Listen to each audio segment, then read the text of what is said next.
Você pode levantar uma das suas mãos e dizer junto comigo, você que está acompanhando a gente de casa ou de alguma outra cidade, de algum outro país, levante uma das suas mãos também, diga junto conosco, não seja apenas alguém que está assistindo o culto, participe do culto, seja a tua casa agora é a igreja, é o lugar onde o Espírito Santo está presente para fazer milagres também. Então levante uma das suas mãos e diga assim comigo, nessa manhã, mais uma vez, a palavra de Deus vai fazer um efeito transformador na minha vida. Eu não sairei daqui do mesmo jeito que eu entrei.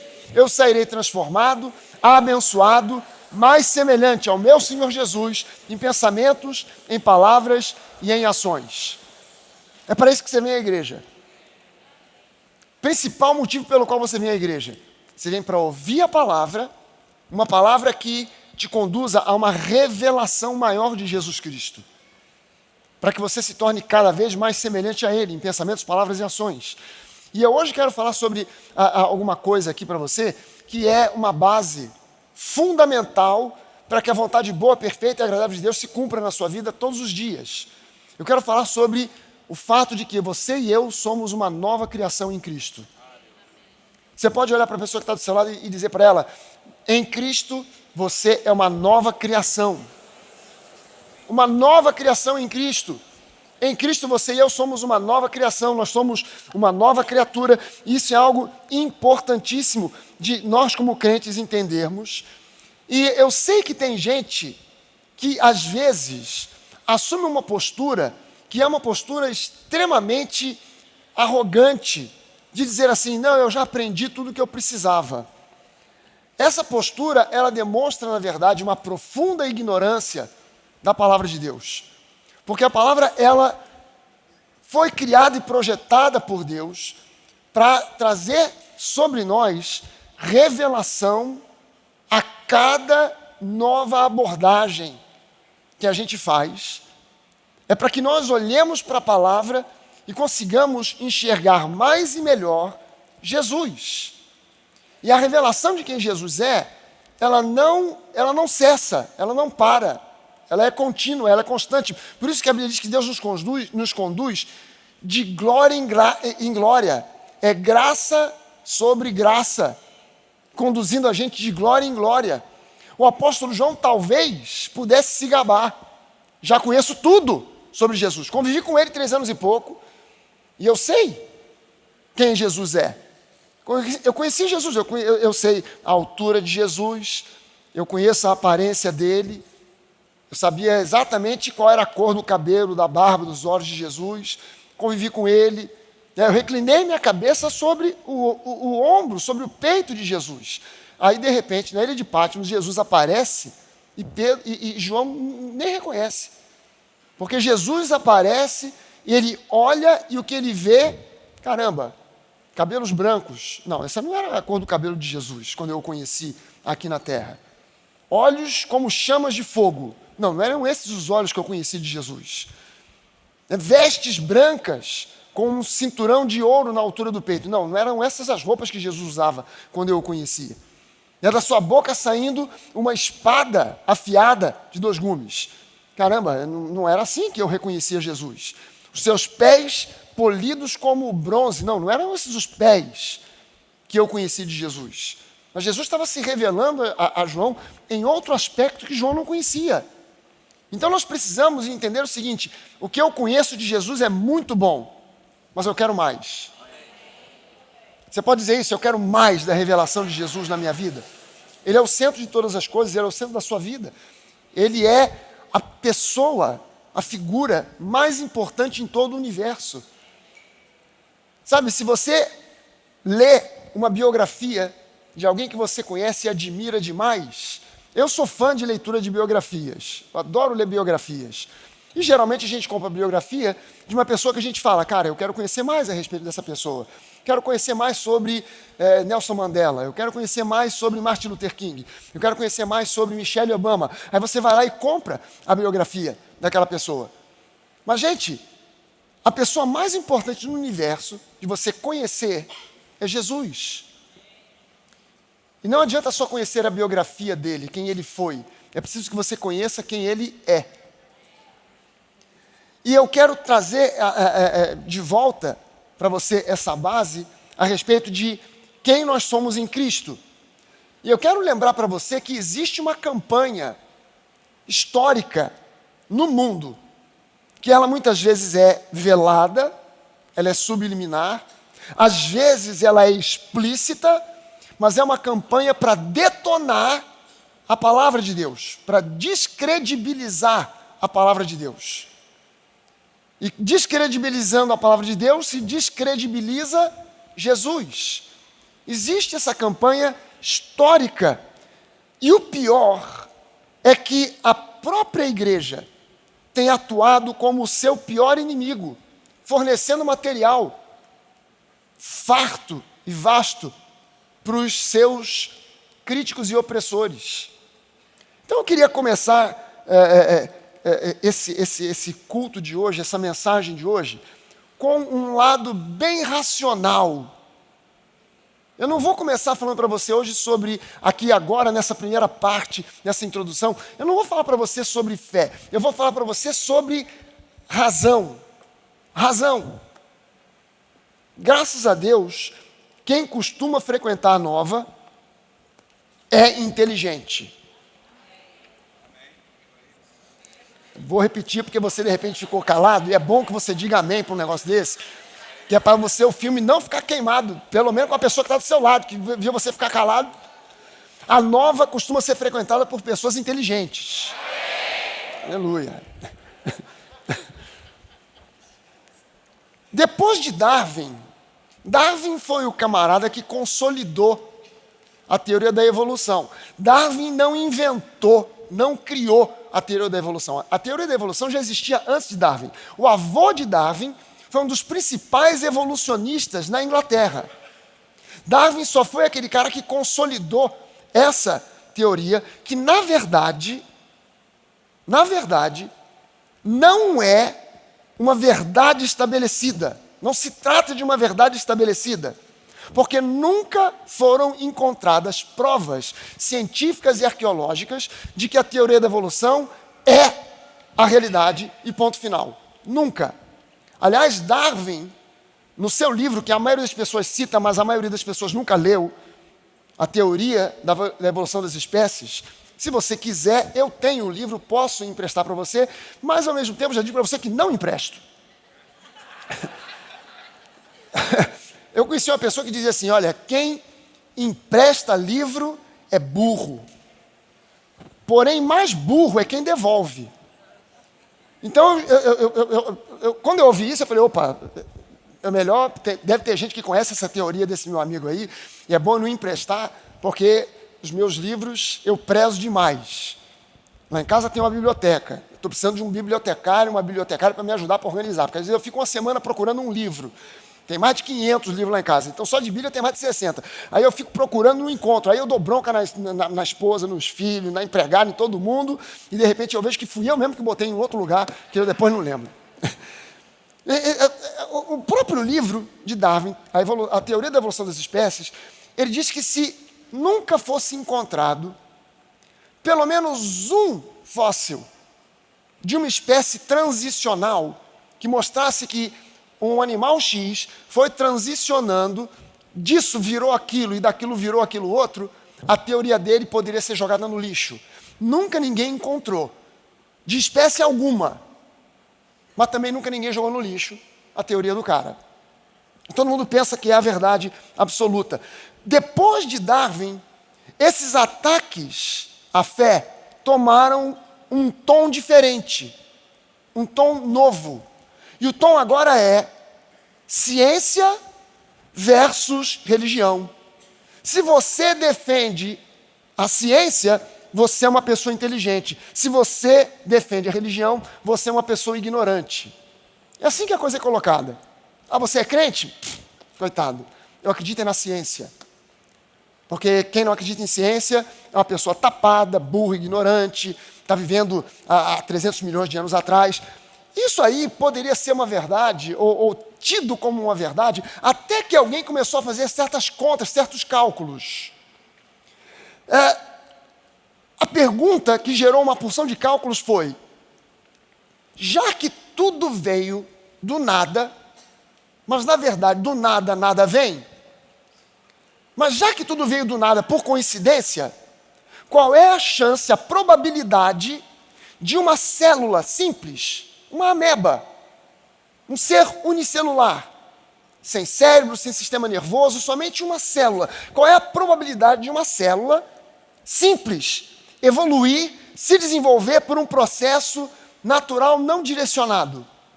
Por acaso. Qual é a probabilidade matemática disso acontecer? Bom, para a gente começar a entender isso, a gente precisa começar por uma coisa chamada proteína. Porque toda célula é formada por proteínas. Proteínas viáveis. Então, qual é a probabilidade de uma proteína viável própria para produzir mais tarde uma célula?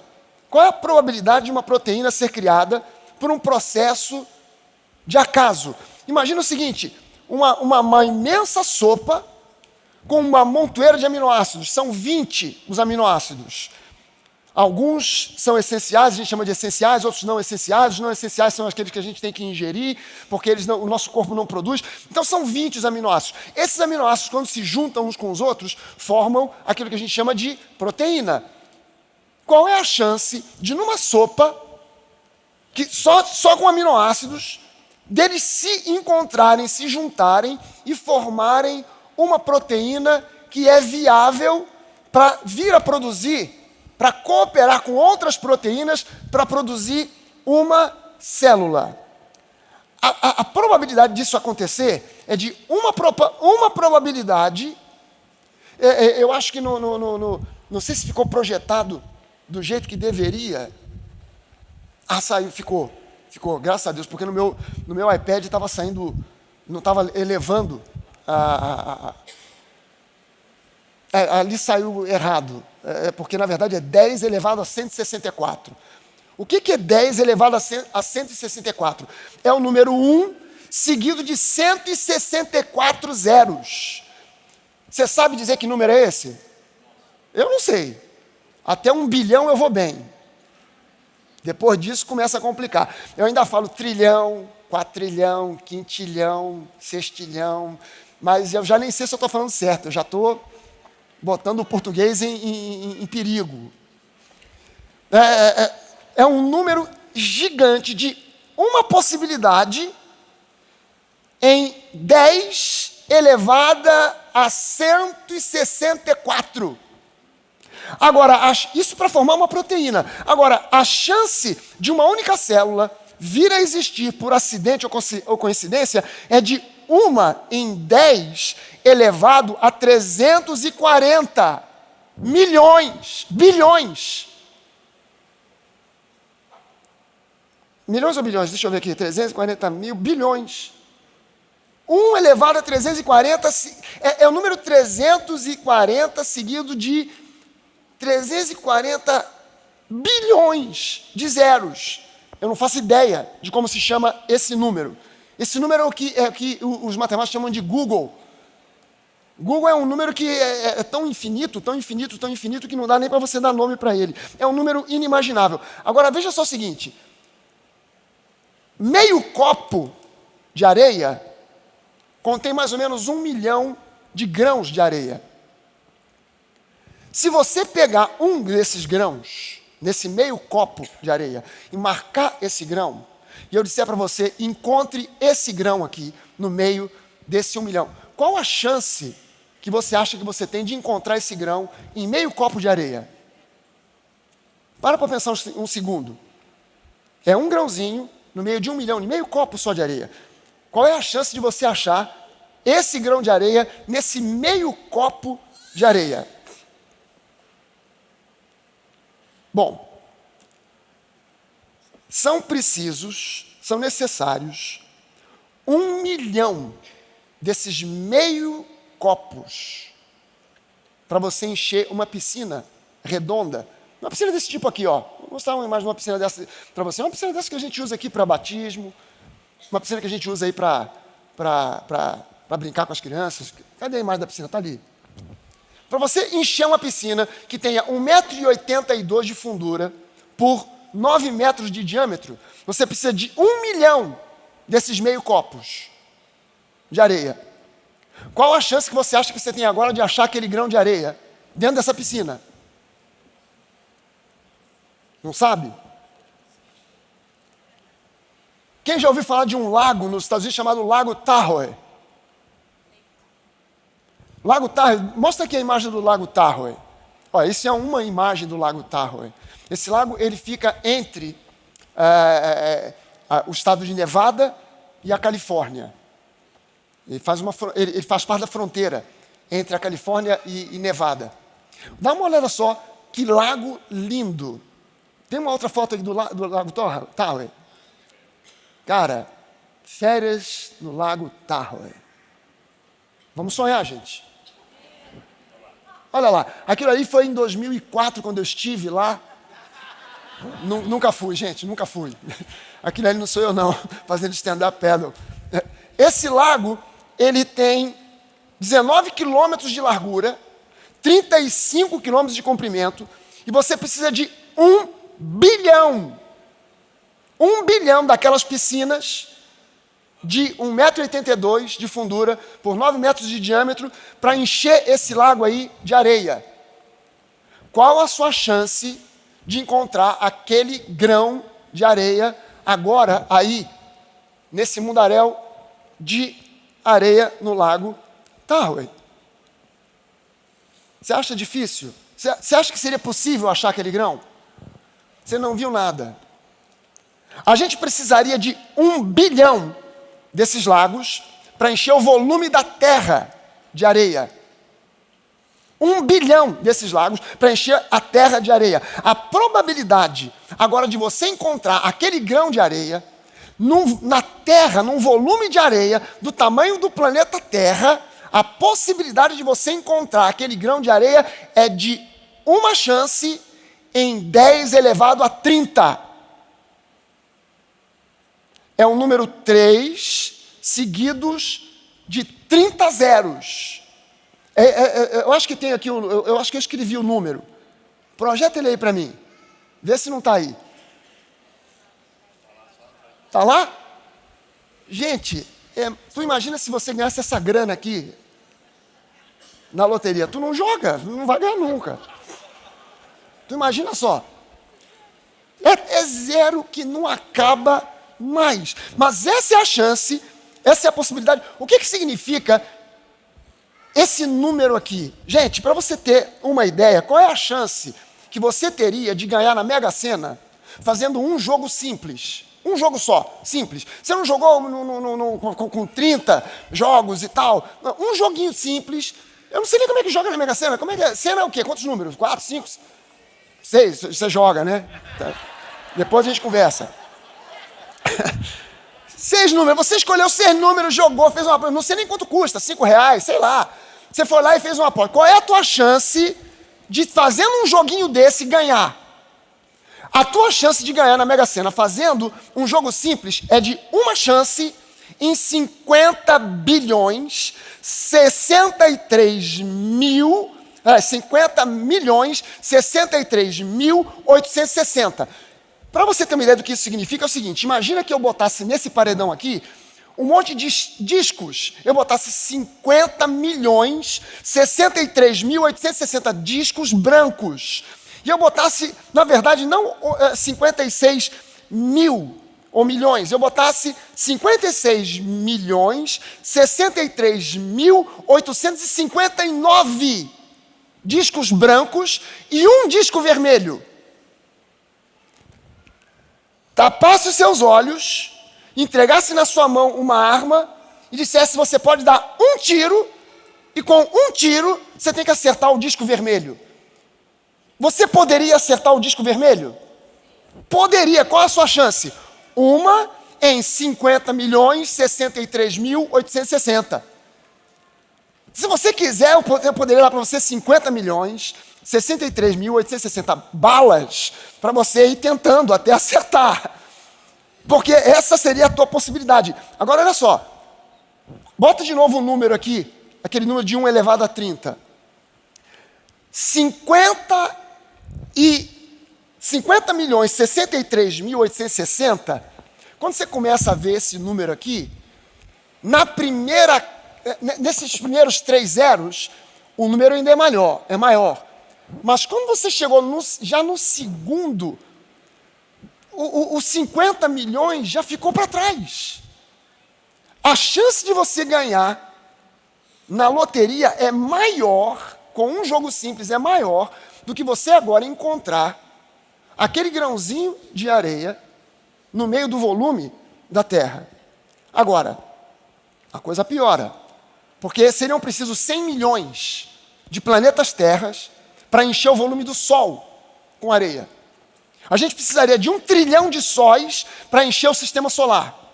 A gente precisaria de 10 trilhões de sistemas solares para encher 1 ano-luz cúbico com areia. 1 ano-luz cúbico é 1 ano-luz, é 1 ano viajando na velocidade da luz.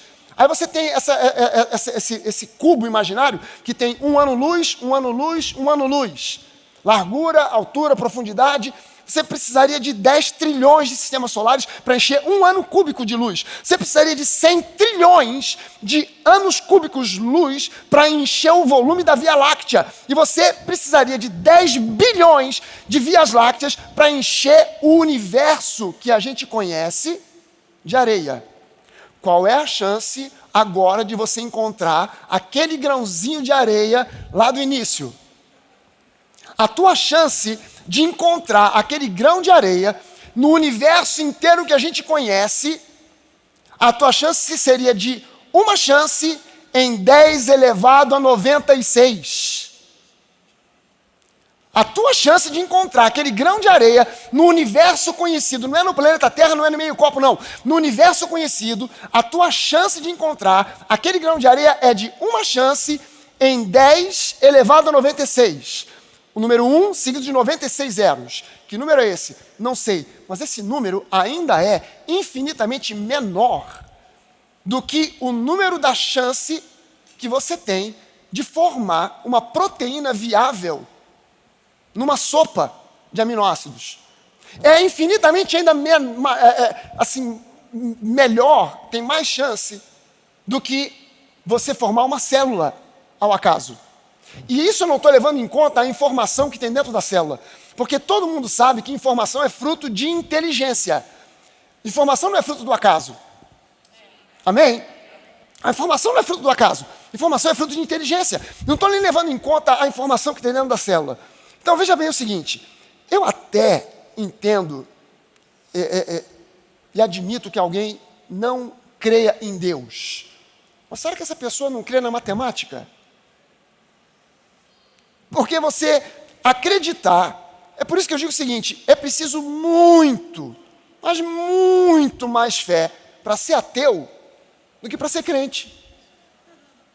Você precisa de muita fé, muita fé. É aquela fé que diz assim, eu vou encontrar aquele grão de areia no meio do universo, cheio de areia. Vou encontrar. Vou te dar uma boa notícia. Vai não, filhinho. Vai não.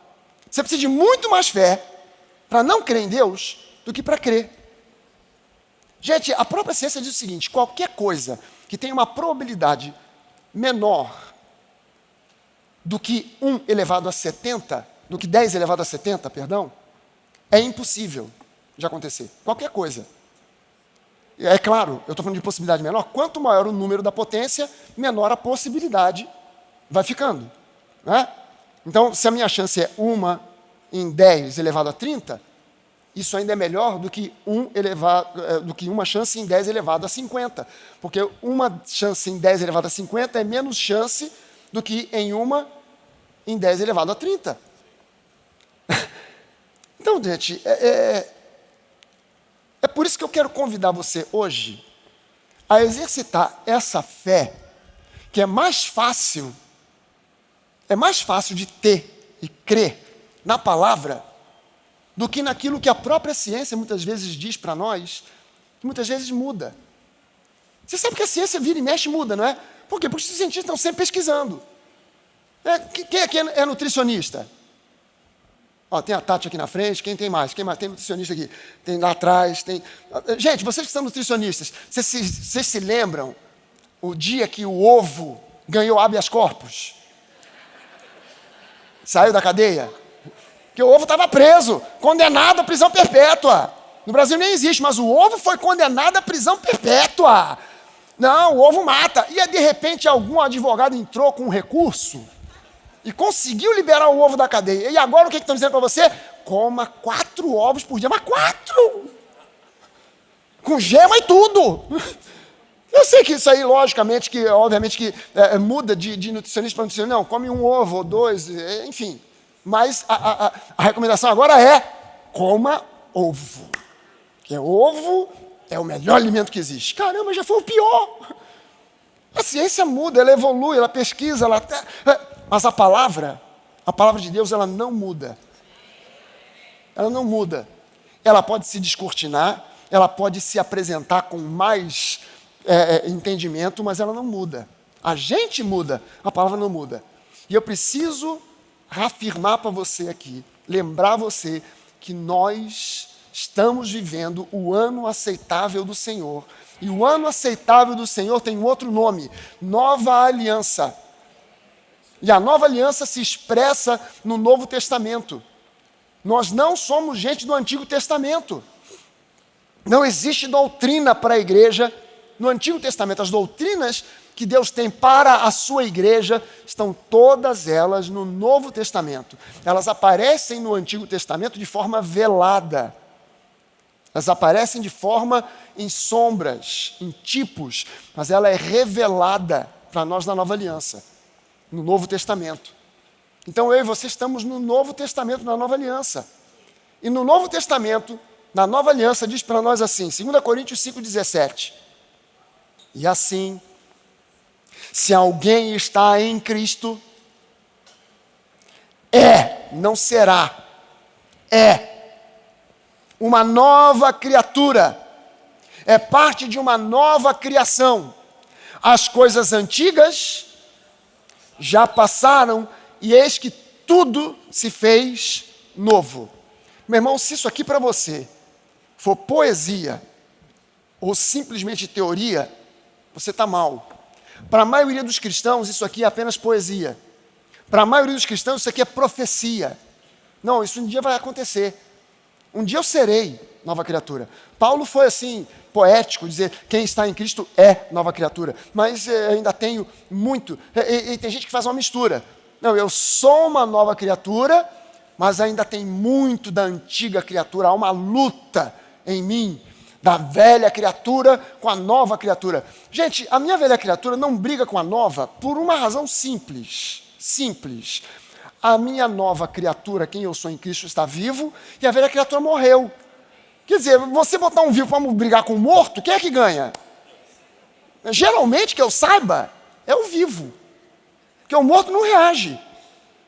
Então, como é que eu vou botar? Que luta, que briga é essa entre a velha e a nova criatura? Se a antiga criatura, a velha criatura, a Bíblia diz que morreu, foi sepultada com Cristo, e quando eu ressuscitei em Cristo, uma nova criação. Então, há um mix na cabeça das pessoas, e elas acabam não mais vivendo por aquilo que elas creem, e elas vão vivendo por aquilo que elas veem, por aquilo o que elas sentem, por aquilo que dizem as circunstâncias, crendo e acreditando que é uma nova criatura que está em luta com a velha criatura.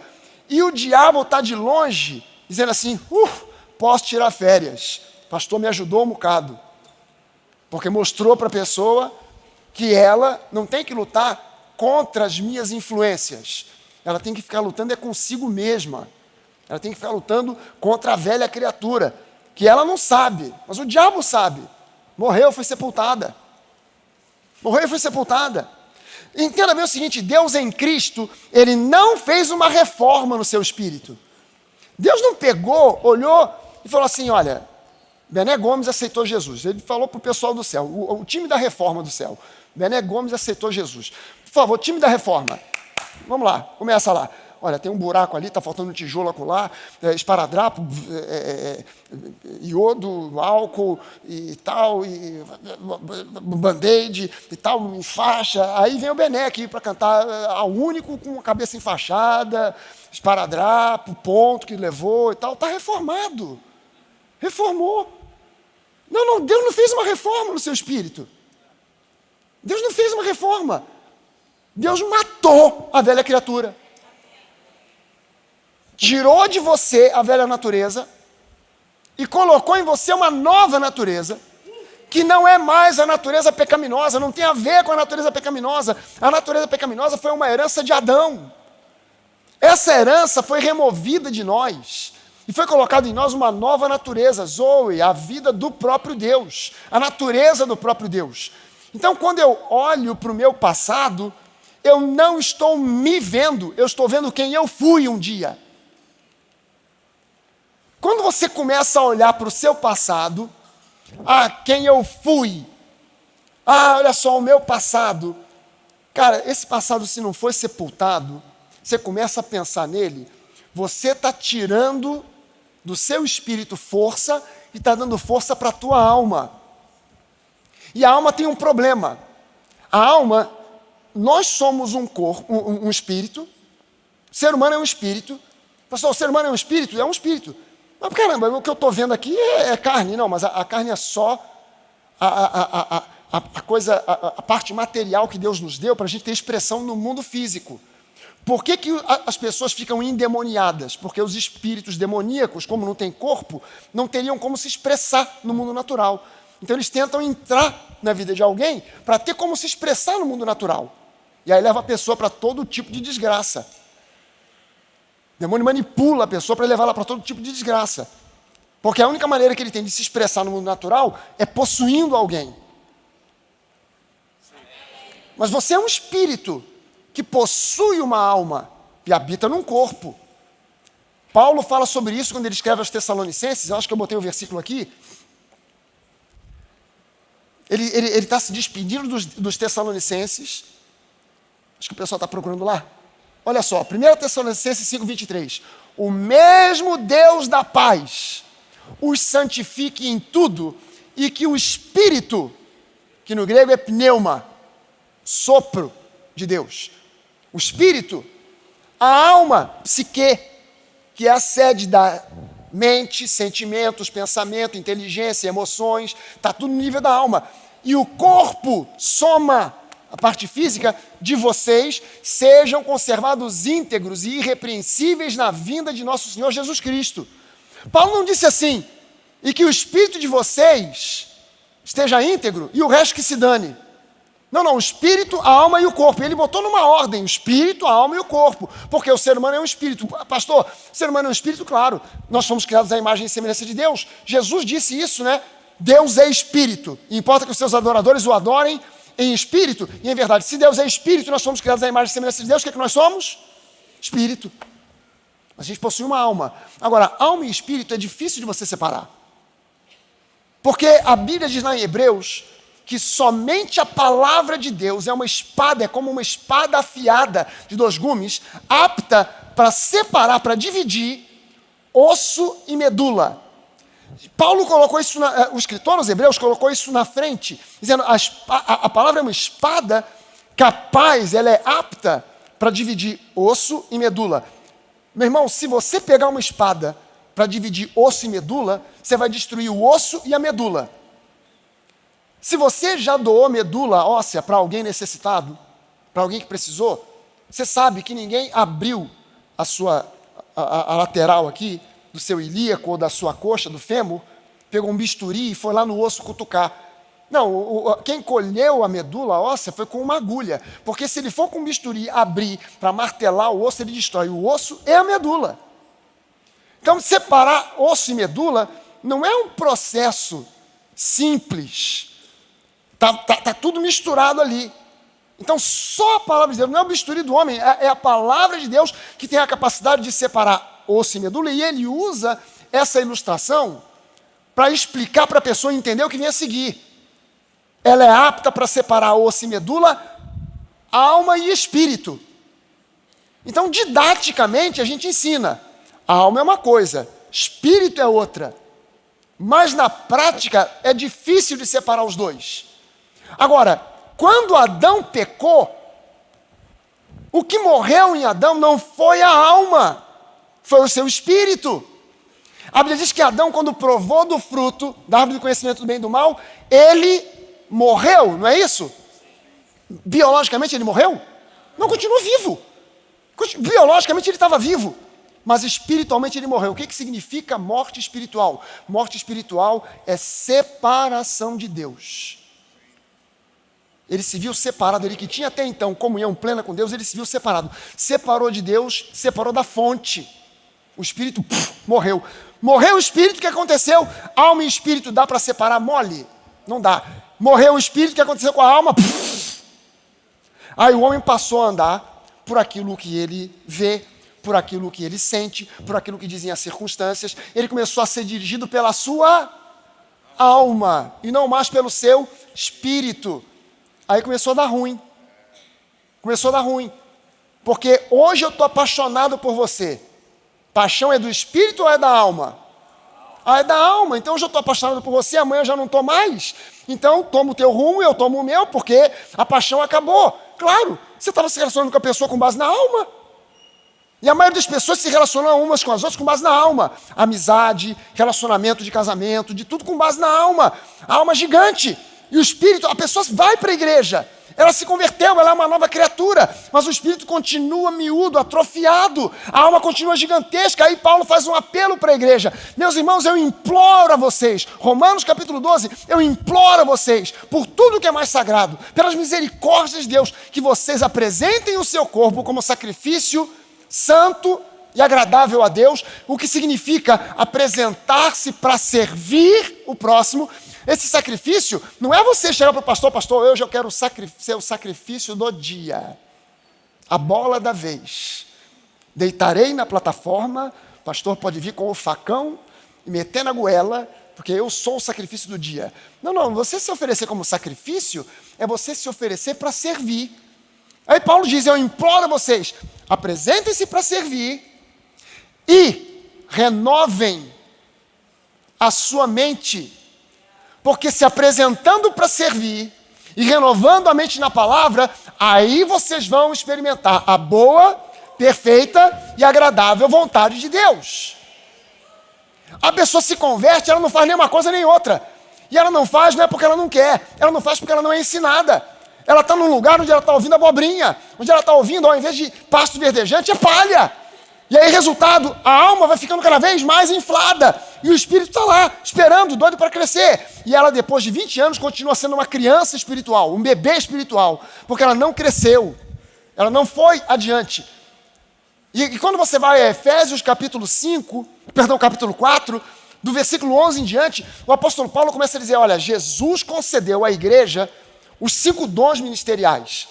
Apóstolo, profeta, evangelista, pastor, mestre, com uma finalidade, instruir os santos, para que eles cresçam, para que eles amadureçam, e já não caiam mais em toda a conversa que eles ouvem, em falsas doutrinas, em falsos erros, no evangelho mix, para que eles cresçam e se tornem semelhantes a Jesus, atinjam a estatura, a maturidade, a varonilidade de Jesus.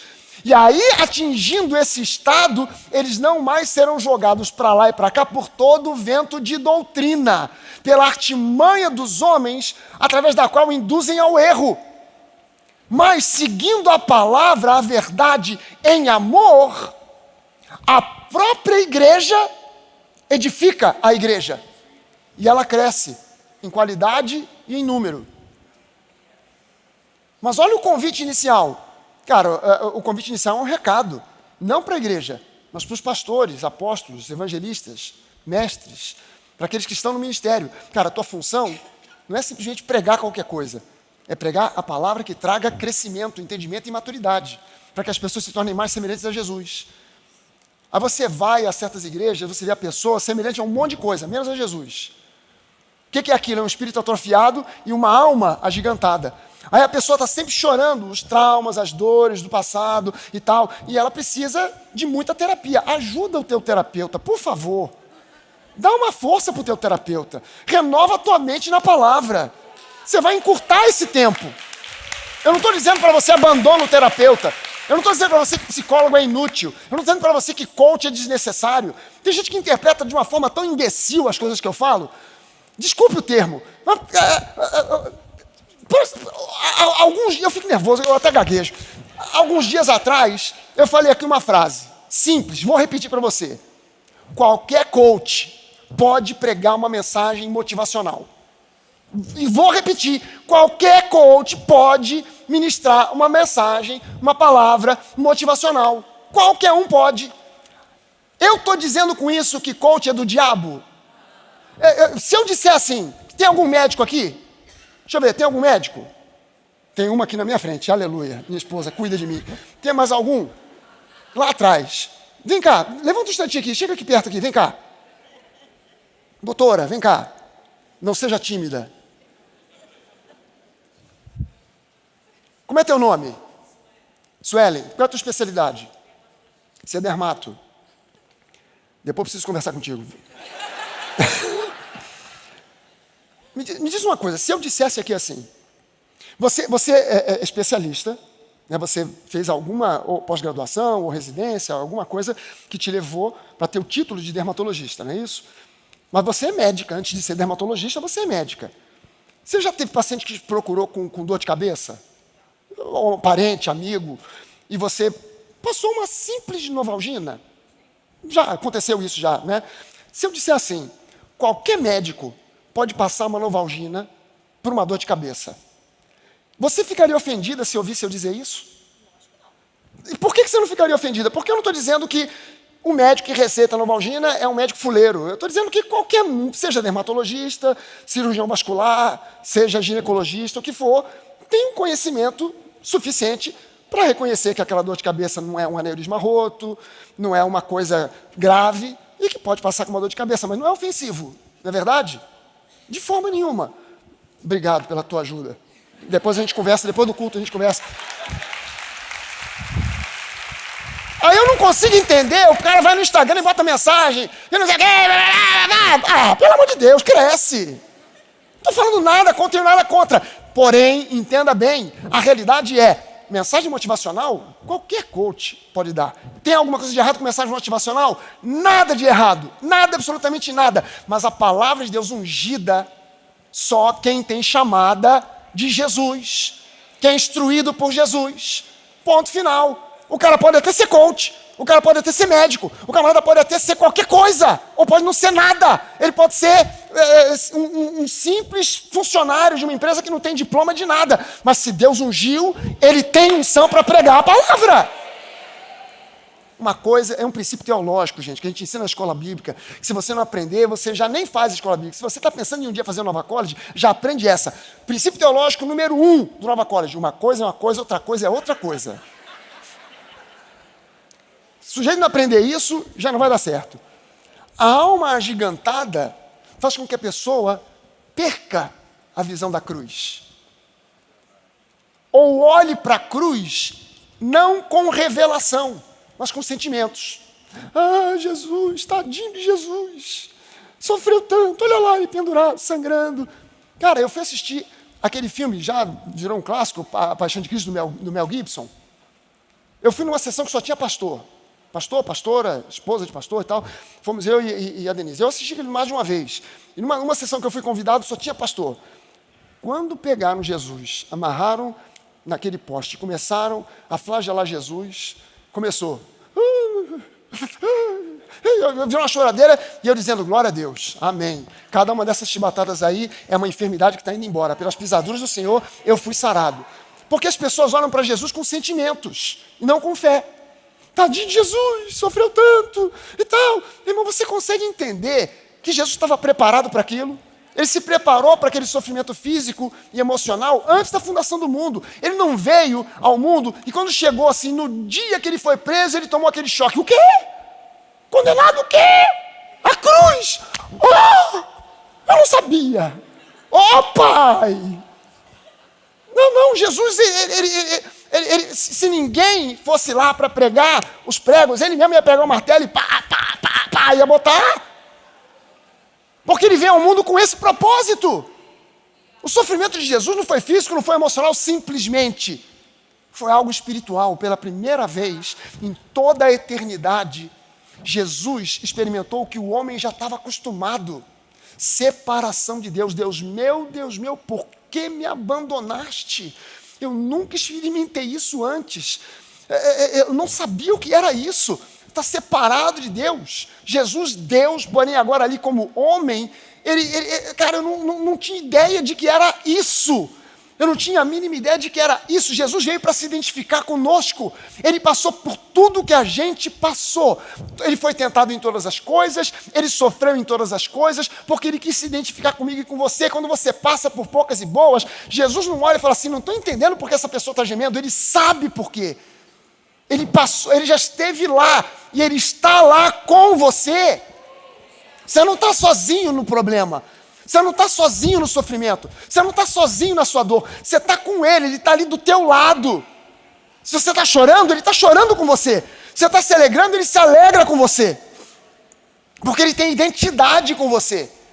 Então, quando o ser humano, ele já nasceu, nós, depois de Adão, nós já nascemos acostumados com isso. Você cresceu acostumado com isso. Não é novidade estar morto espiritualmente. Jesus nunca tinha experimentado isso. E na cruz, ele falou essa frase terrível, Deus meu, por que me abandonaste? Só que depois, mais adiante, Jesus, quando ele entregou o Espírito ao Pai, ele falou uma última frase. Ele disse, está consumado. Veja bem o seguinte, Jesus na cruz, ele não chegou no momento de entregar o Espírito ao Pai e disse, quase.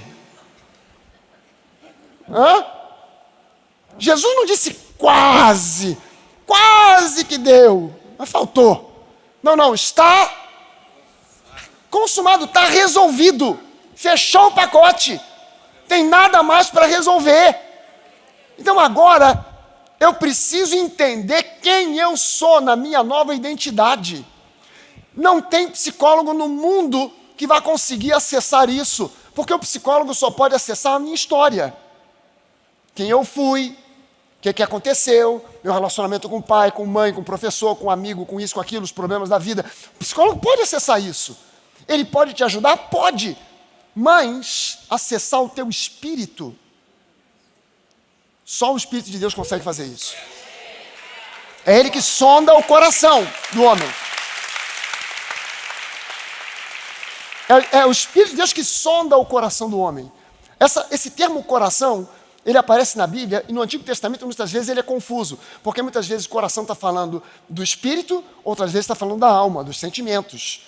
Como a gente fala de repente para uma namorada, o meu coração é teu. Eu não estou falando assim, pode pegar a bomba cardíaca e levar. Você está falando de algo poético, e às vezes a Bíblia usa o termo coração relacionado com a alma, mas muitas vezes com o espírito. No Novo Testamento não. No Novo Testamento, quando Paulo fala sobre o coração, ele está falando sobre o homem interior. Está falando sobre o espírito.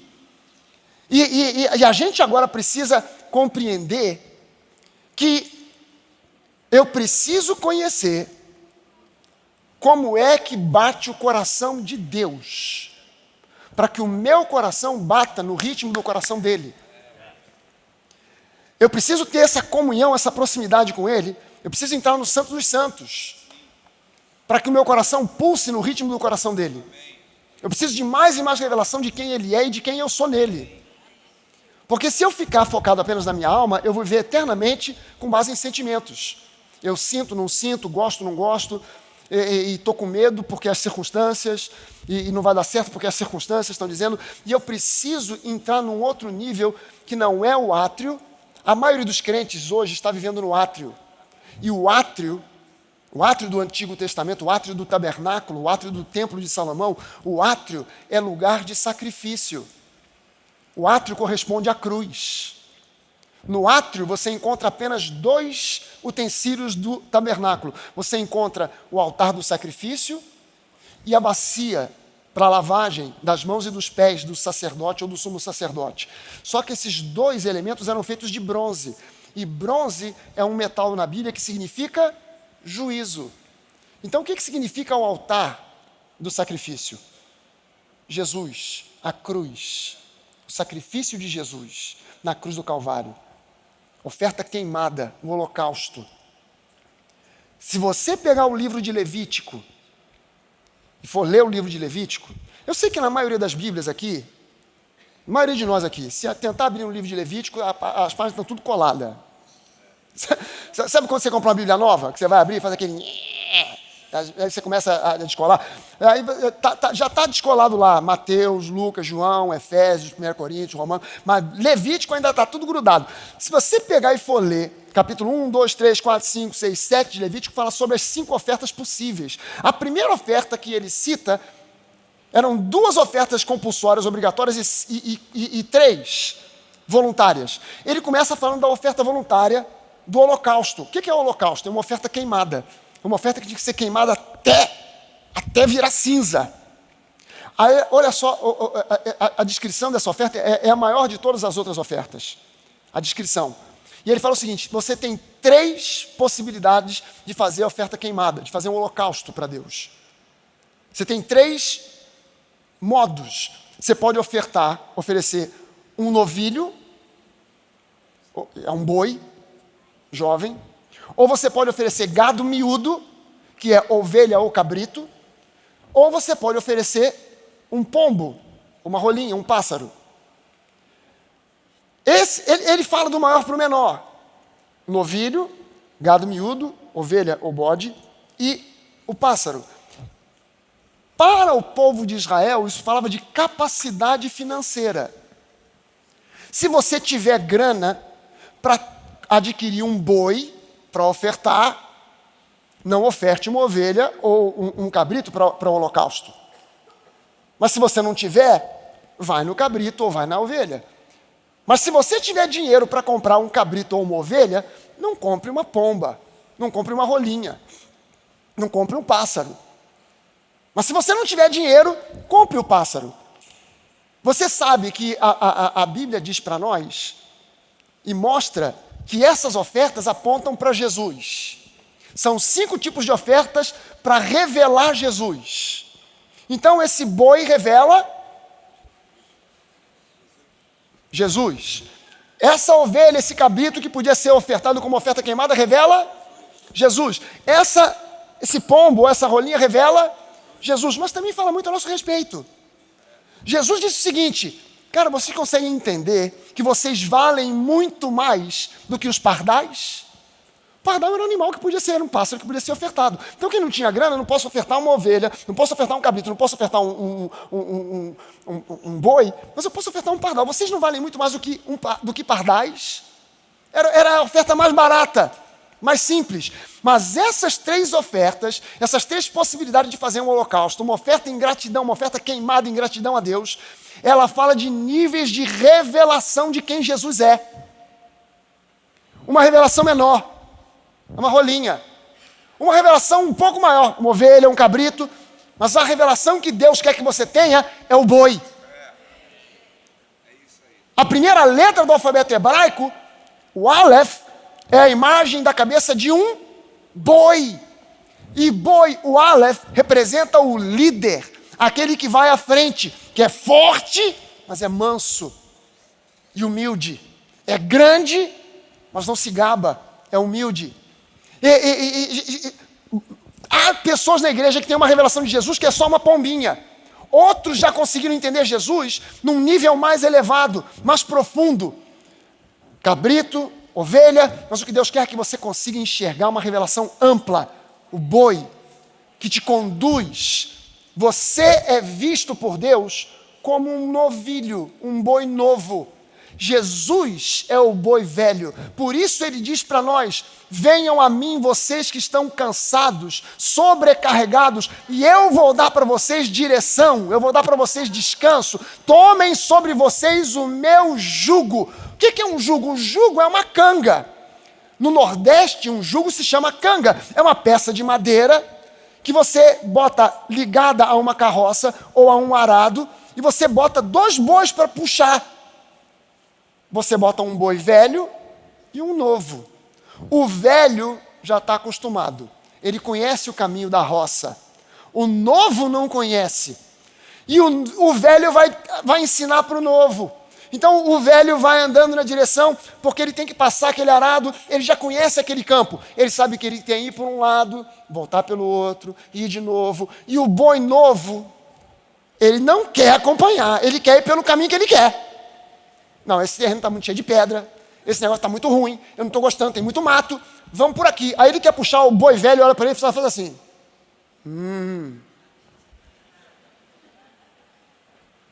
Aí o boi novo, cara, mas a gente está indo por um caminho mais difícil, pô, ali é mais fácil.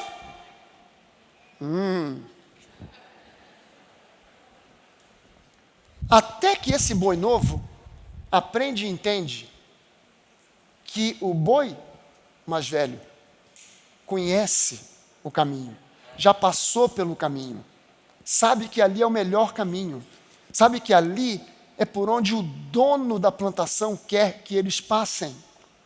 Nem sempre é o caminho mais fácil.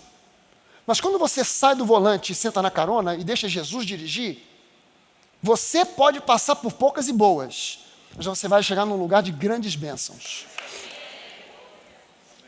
Isso se chama ser dirigido pelo Espírito Santo de Deus.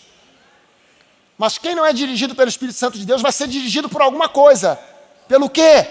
Pela alma, sentimentos, o que sinto, o que vejo. E eu preciso me coordenar com Jesus, sentir o pulsar do coração dele. Porque eu sou uma nova criatura. Eu nasci de novo. Então, importa que ele cresça e eu diminua. O que Jesus está dizendo? O que João Batista quis dizer com isso? Importa que ele predomine, não mais a minha alma, não mais os meus sentimentos, mas que o Espírito dele prevaleça e eu agora ande dirigido por ele. Convém que ele cresça, que ele se expanda, que ele tome espaço, que ele tome lugar na minha vida. E eu, nos meus sentimentos, emoções e visão de mundo, eu diminua e eu passe a ter a visão de mundo que ele tem. Não mais a visão de mundo da esquerda, da direita, da política. Você nasceu de novo, meu irmão, você pode ter opinião política, conhecer política, mas entenda, quem dirige a tua vida, ou é Deus ou é a política, você vai ter que fazer uma escolha. Se você escolher a política, a tua alma é que vai entrar em um circuito e você vai começar a bater de frente com um monte de gente, você vai deixar de falar com o irmão, você vai deixar de falar com o pessoal da família, você vai começar a brigar com gente, com Deus e o mundo, porque, não, aquele camarada lá é bolsonarista e eu sou do PT. Ou o contrário, aquele camarada é do PT e eu sou do Bolsonaro. Meu irmão, você não é do Bolsonaro, você não é do Lula, você pertence a Jesus. Foi ele que pagou com o sangue dele pela tua vida. O Lula não pagou pela tua vida. O Bolsonaro não pagou pela tua vida. Eu não tenho nada nem a favor, nem contra nenhum, nem outro. Eu não quero saber de nada. Eu quero saber de Jesus governando, dirigindo, regendo a minha vida. E você quer saber qual é o meu sonho, minha visão de mundo? Jesus tomando conta e dirigindo esse país. Eu preciso que a gente bote na cabeça. Preciso que a gente bote na cabeça que o cristão, ele só tem essa... A Bíblia é esse livro que tem esses extremos. Sabe? Ou você é dirigido pelo Espírito, nova criatura, ou você vai ser dirigido por sentimentos, alma. Ou você vai fazer o teu espírito crescer, ou você vai fazer a tua alma se agigantar ainda mais. E aí você vai viver em imaturidade, você vai viver em infantilidade. Daqui a 20 anos, você vai olhar e você continua sendo um bebê espiritual. Você precisa crescer espiritualmente. Renovar sua mente na palavra é uma coisa, não é fazer a alma crescer, é fazer a alma mudar. Da água para o vinho. Agora, esse processo de renovação da mente na palavra, eu não falei para você que é muito difícil separar alma e espírito? Quando você renova sua mente na palavra, você está renovando a sua alma. Isso influencia o seu espírito? Óbvio. Seu espírito, quando se fortalece, influencia a tua alma? Sim. Então, cara, quando eu estou renovando a minha mente na palavra, isso me ajuda a crescer espiritualmente? Ajuda. Quando eu ouço a pregação da palavra da graça e da fé, isso ajuda o meu espírito a crescer? Ajuda. Isso bota a minha alma nos trilhos? Também. Também. Isso me ajusta também. Isso cura o meu interior, dos traumas, das ofensas. Cura, sim. Ah, pastor, o senhor não sabe, foi papai, era criança ainda, nunca mais esqueci. Aleluia. Irmão, perdoa, joga o passado no lixo, renova a tua mente e toca a vida para frente sem olhar para trás. Porque se você ficar remoendo esse troço, você só vai sofrer, você só vai se angustiar e o teu problema não vai ser resolvido, porque o Espírito Santo não vai vir para arrancar isso de você, sem que você primeiro tome uma decisão. Cara, eu não quero mais andar nisso aí. Não quero mais andar nesse problema. Eu quero liberar perdão. Eu quero me ver livre de mágoa, de ressentimento.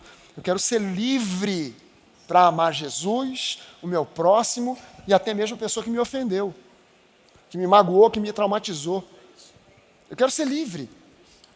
Eu telefonei essa semana para uma pessoa da minha família. Um tio meu. Meu tio um dia me disse no sepultamento da minha mãe assim: eu me sinto responsável porque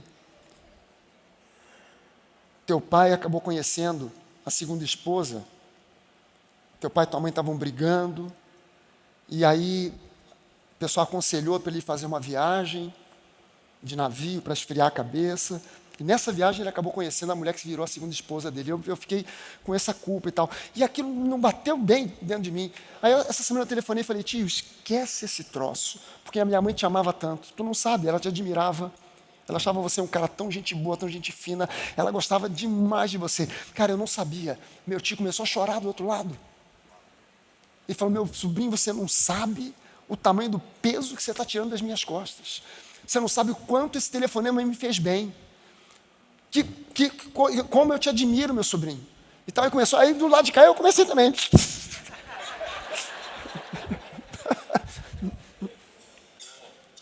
Você está entendendo que você, quando você libera perdão, você está tirando das suas costas uma mochila que você às vezes não sabe o peso que ela tem. Não é uma mochila de 2, 3, 10, 15, 20 quilos. Às vezes é uma mochila de 300 toneladas. E você não está sabendo o peso que ela tem. Mas quando você tira, caramba, que diferença. Uau, acho que eu vou voar. Porque, eu estava pesado, agora estou leve. Caramba. Sabe que tem um método de treinamento para corredor que é isso. Tu pega um colete cheio de chumbo e fica usando 24 horas por dia. Vai treinar com aquele troço, dorme com aquele troço, acorda com aquele troço. No dia da prova tu tira. Quando tu tira, tu vai voar. Porque tu estava com 10 quilos a mais, tirou 10 quilos, uau, vai voar.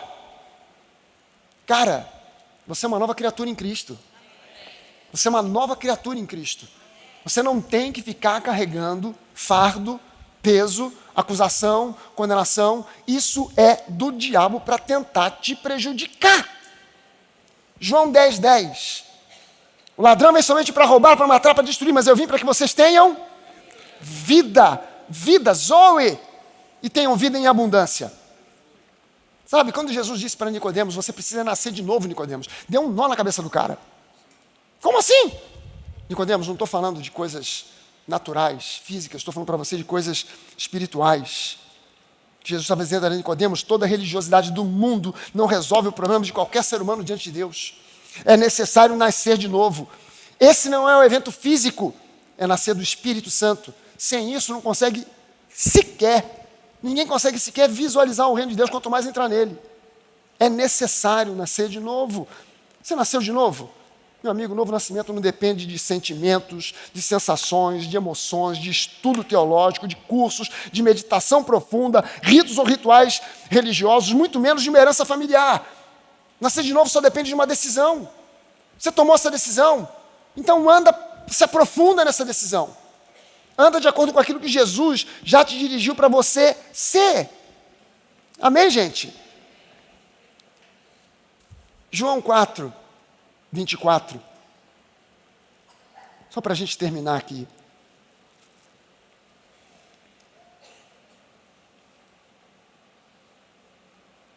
Deus é espírito. E importa que os seus adoradores o adorem em espírito e em verdade. Jesus poderia ter dito: Deus é espírito, mas vocês são alma. Então joguem os seus sentimentos para adorar a Deus. Adorem a Ele como se estivesse rasgando o peito. Levanta as mãos, chora, grita, berra. Mostre sentimentos para Deus. Não, Deus é espírito, importa que os seus adoradores o adorem em espírito e em verdade. Para quem é esse convite? É para quem nasceu de novo. Porque um adorador que eu saiba não é um incrédulo. Um adorador que eu saiba é alguém que nasceu de novo. Jesus te convida para um relacionamento, não é simplesmente eu sou Deus, você é adorador, você aí, eu aqui, você adora. Não. Vem para cá, João, sobe para cá. Apocalipse capítulo 4. João, vem para cá para o Santo dos Santos. Aqui é o lugar de proteção. Aqui é o Salmo 91 colocado em prática. Aquele que habita nos esconderijos do Altíssimo. Que diz ao Onipotente: Deus meu em quem eu confio, meu escudo, meu baluarte, em ti eu me refugio. A essa pessoa ele diz: olha, praga nenhuma chegará à tua tenda. Por quê? Porque você está no esconderijo. O diabo não vai te achar. O diabo vai te procurar, mas não vai te achar. Você está no esconderijo do Altíssimo. Queria convidar você para curvar sua cabeça. Não precisa levantar, não. Você pode pegar os elementos da ceia aí. A gente vai participar da ceia.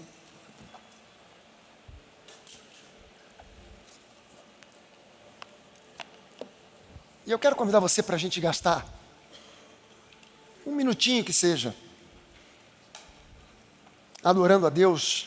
Sabe, essa música, ela pode ser antiga, pode ter tempo, ser manjada e conhecida, mas ela diz uma verdade tão grande.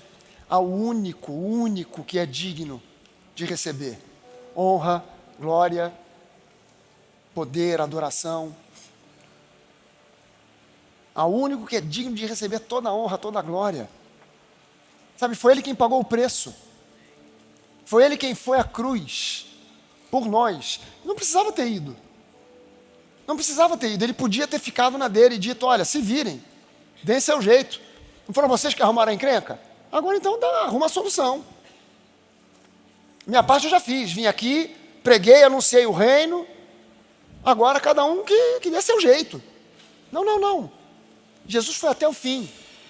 E por isso a Bíblia diz que Deus deu a ele um nome que está acima de todo nome. Só por isso. Porque ele foi obediente até a morte. E não foi morte de infarto, morte súbita. Não foi uma morte por um acidente, atropelado por uma biga romana, nem viu nada. Não, foi morte de cruz. Morte vergonhosa, sofrida. E ele fez aquilo em nosso lugar, nos substituindo.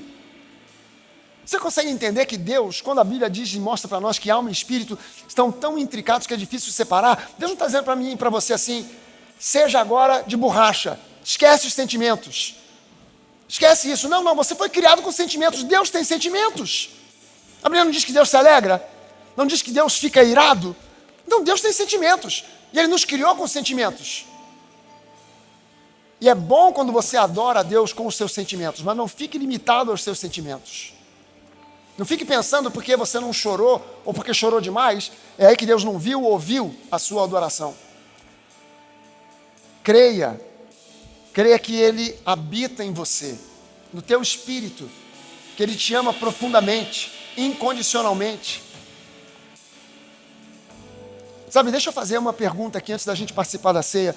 Há alguém aqui que nunca tomou uma decisão pessoal, consciente, por Jesus? Se é o teu caso, se você diz: pastor, eu conheço Jesus, já ouvi falar de Jesus, já vi filmes sobre a vida de Jesus, já fui a cultos, missas e um monte de coisa aí, ouvindo sobre Jesus, já ouvi padre, pastor, pai de santo, já ouvi de tudo, guia, guru, mas eu nunca tomei uma decisão pessoal, consciente por Jesus. Você pode até dizer assim: pastor, é porque na minha família todo mundo é crente, eu sou neto de pastor, filho de pastor, já até fiz seminário teológico. Cara, nada disso salva. Nada disso salva. É uma decisão pessoal. É uma decisão do seu coração, é uma decisão da sua alma, é uma decisão sua. Se há alguém aqui que nunca tomou essa decisão e você diz, pastor, hoje, nessa manhã, eu quero tomar essa decisão, eu quero receber Jesus como meu Senhor e Salvador. Não estou convidando você para uma religião, não estou convidando você para obedecer a homens, estou convidando você para tomar uma decisão. O que vai acontecer depois é contigo. Se você vai frequentar essa igreja ou não, isso aí já é contigo. A gente abre as portas e convida você para fazer parte da família. Mas você é um ser livre. A única coisa que me interessa aqui agora é a tua vida eterna. Mais nada. Se você nunca tomou essa decisão e quer tomar essa decisão hoje, eu vou pedir que você agora levante uma das suas mãos, aonde você estiver, sentado aí no seu lugar. A gente quer orar com você, a gente quer orar por você. Levante a sua mão onde você estiver. Amém. Deus abençoe. Amém. Alguém do lado de cá? Só você levantar uma das suas mãos e com isso eu vou entender que você está dizendo, pastor, eu quero tomar essa decisão. Ore por mim, ore junto comigo. Alguém aqui do lado de cá? Amém. Amém. Glória a Deus. Amém. Vou pedir que todos nós agora, a gente faça essa oração antes de participar da ceia, como se nós estivéssemos recebendo Jesus. Você que está assistindo pela internet, se é o teu caso, você está tomando essa decisão, mande aí nos comentários, mande para nós um recado. Mande para a gente um recado, a gente quer mandar para você. Pelo correio mesmo a gente vai mandar para você um presente, uma Bíblia, um guia de orientação de leitura bíblica. Mas a gente quer que você faça parte da família de Deus. Se você está tomando essa decisão, eu quero orar junto contigo. Vamos todos nós orar juntos, como se estivéssemos nós agora recebendo Jesus pela primeira vez. Diga junto comigo assim, Senhor Deus, eu te agradeço pelo sacrifício de Jesus, feito a meu favor. Obrigado pela cruz do Calvário. Muito obrigado pela salvação. Muito obrigado por fazer de mim, nesse momento, uma nova criatura. Eu deixo para trás o que fica para trás e decido andar com Jesus, entendendo agora que Ele é o meu Senhor, o meu Salvador, o meu pastor, meu amigo por toda a eternidade. Obrigado por essa nova oportunidade, por essa nova chance, por esse novo tempo. Em nome de Jesus. Amém. Amém.